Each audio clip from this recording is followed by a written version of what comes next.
It's a deeply moving memorial service. Uh, I had the privilege in 2019 of visiting the memorial in Toronto also.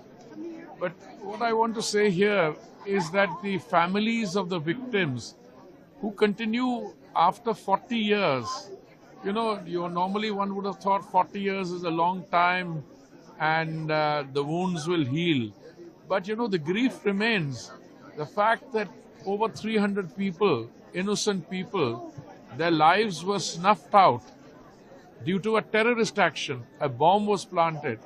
And apart from the very moving speeches of the Taoiseach of Ireland, the Canadian minister, what I was very struck with was also the remarks made by the Canadian permanent representative to the United Nations, Honorary Bob Rae. He said that in 2005, he had been mandated by his government to prepare a report on the Kanishka bombing. And I think Prime Minister Stephen Harper was then in Canada.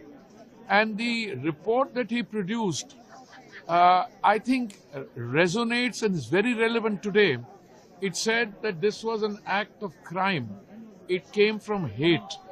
It was a terrorist action. And that there is no justification for any action like this. And all I can tell you is, if that kind of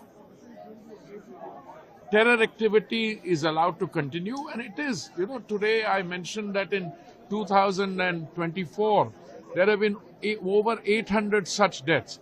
So it does not matter where the terrorist action takes place, 9/11 in the US, 26/11 in India, or Pahalgam more recently. The act of terror is a crime against humanity, because a terrorist takes away the most fundamental right of all, the right to life.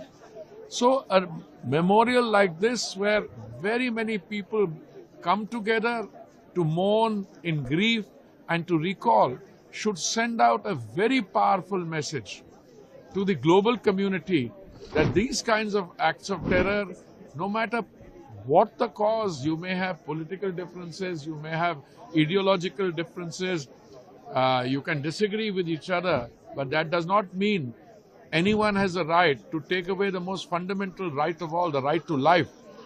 And that message must go out.